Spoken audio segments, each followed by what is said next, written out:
So again, just after the 90 days at the May 7th and 8th here, a 90-degree angle from our low at February 6th. On this angle, we've made a top in Bitcoin at 82.9 or just around the 83 level. So we have price and time has squared out here and has been following this cycle around the square with these red lines, which are the 8 octaves of the circle, or the circle divided by 8. And we have been following up from 59 at the low, coming all the way around 270 degrees, and have met resistance here at this low 80 band. I want to talk about this list I have on the second side here, revealing these numbers here and what they mean. These are numbers that are in line with 59 here, and if we go backwards and go down, the next set of lines are 55. So getting below our low at 59, we would be hitting 55. Our resistance level at 52, which is conjunct our 85 and 126. Next would be moving down to 48, 47. The next 45-degree angle would take us to 45,000. And the next 45-degree angle would take us to 41. And the next one would take us down to 39, as well as our next one at 35, and then completing the cycle at 33. So this is how we find price levels that expand downward or correlate upward and move up to 84. And of course, at 84, if we were to get over this, which is a major resistance level, because 126, our top is here, so we are conjunct 126 right now with the pricing model, and we're on this angle. So we have, in fact, price and time has come together. So moving up from there, we would see 88, 94, 98, 104, 108, moving on to 114, 118, and then ending this area at 125. Continuing on would take us 130 and a 136, which is in line with our 59 and our 94, which is very much the top of our last channel, which was from the January period when we hit a low in November 21st at 79,000, right on this angle right here.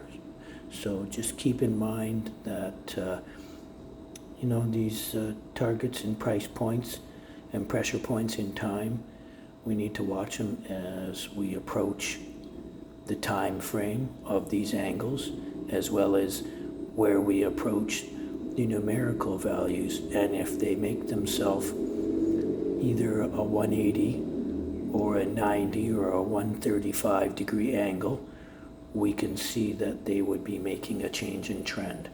So that's pretty much what we're seeing right now, is the onset of a change in trend. We've just had the Fed chair just take a new seat.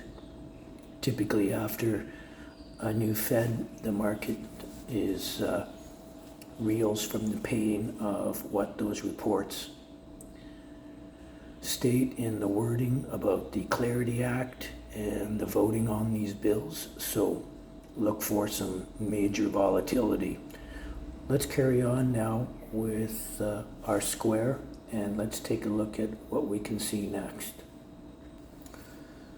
So we've just concluded that our square of 9 in the center, utilizing the date ring, has found combinations of price and time. Now we're going to do a longitude of price, and we're going to line up on the circle here.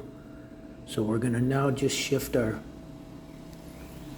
date ring, and we're going to bring it down to where it naturally sits. March 21st is at 0 degrees Aries. Here is our February 6th bottom here. We have our 0 on our counter. Our first ring is 360. Our next ring is 72 or 720. So we would now naturally look for 59 in our circle of longitude and align it. So let's go ahead and do that. So here's 36, and 59 is located right here on the wheel. So we're going to bring 59. I did this in a previous video tutorial showing you how this worked. So we've lined up 59 on the longitude with February 6. And what's interesting about that is with 59 here, the opposite side of the longitude is 76, 77. And as we had noted previously, we moved up to 82.9 over here on the circle or the longitude of prices, before we have seen now a little bit of a halt and a pullback. How far will we pull back at this point? Well, utilizing this scale here, we could state very clearly that moving down one more longitude in price would bring us to 46. 46 is right here, 82 is right here. So that would be an area where we would be looking for the market to settle down. In addition to that, we would also look on the opposite side over here, and we have 64 on this side. As well, we would also look at another square on this side, and this gives us 73 and 37 in our ring. Moving across to this side, we would have as well 56 here as a point of resistance or an area where we could see prices move down to. Now, in watching these prices and these longitude, we also use planetary bodies, which I showed you in a previous tutorial, where Mars and Jupiter were square in a 90-degree angle, and Jupiter was at this point in the zodiac here at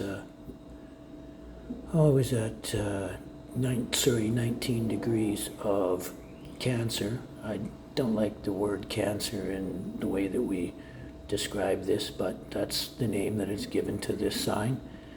And at this point here, a 90-degree angle here brought us to Mars, which was sitting at 19 degrees here in Aries. And that happened on May 4th or 5th. And at that point, you know that Bitcoin made a subsequent top. And I'm just going to show you my private ephemeris and how I derive a bunch of these outcomes. Here we see I've put a square with Mars and Jupiter. Here is the ephemeris. Mars was at 19 degrees Aries, and Jupiter, as I stated, was at 19 degrees of the sign of Cancer. And when these planets create a right angle square or are conjunct, they create places where price and time can reverse, stabilize, or expand from there and get larger or smaller. So we use this tool to help us find these points in the future. What's again very interesting is my synopsis for the end of the year is still the same. Sorry, I'm a bad news bears because the market is flipped. Like I told you, we would make a top in October or November because that would have been our 17, 18, and 19 month top from our halving, as well as our 1,060 days from our extreme low at 15,000 in November 8th of 2022 or 21, sorry. Now that being said, we're expecting that when Mars comes from 19 degrees here and contacts Jupiter, Jupiter will be somewhere around there, and these two planets will be conjunct, and I'll show you really quickly what I'm talking about. Okay, let's go ahead and let's go and find in the ephemeral